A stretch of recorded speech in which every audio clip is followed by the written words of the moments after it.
Cardiomyocytes, cardiac, heart, muscle, site cell, heart muscle cells. What is happening on the cellular level?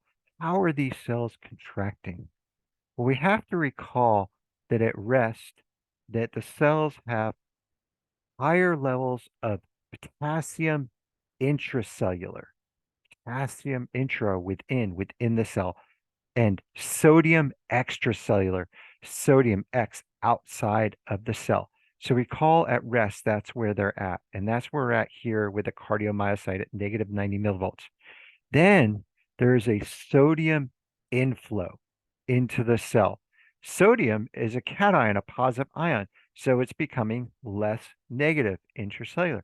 And that's why we see it shoot up to about plus 30 millivolts. Then the sodium channels close and potassium starts to leave the cell. There's potassium efflux. Remember, potassium is positive, so now it's going to become more negative. But wait, now we see a plateau starting to form, and that's because there's a slow flow inflow of calcium, and calcium is a cation, a positive ion. So we see that slow inflow here, and that leads to what's called an absolute refractory period. During that time, the cardiomyocyte will not respond to another stimulus. And that's why the cardiac muscle will not go into spasm or tetanus because of that long absolute refractory period. Then the calcium channels close, and then there's a massive potassium efflux, thus restoring the resting potential of negative 90 millivolts. And that's how these three ions work. Let's take a look at the labels.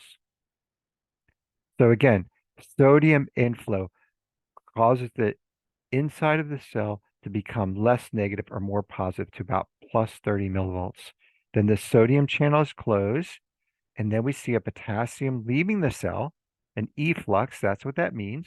So, and potassium is a cation, so now it's going negative again. But then we see that slow inflow of calcium, and that leads to a longer absolute refractory period in cardiac muscle tissue. And then the calcium channels close, and then we see this massive potassium efflux restoring that resting membrane potential about negative 90 millivolts. And we see this whole process takes about 300 milliseconds. So can you do it without the labels? Sodium inflow, sodium channels close, potassium efflux, slow calcium inflow, absolute refractory period, calcium channels close, potassium efflux. Thanks for joining me today.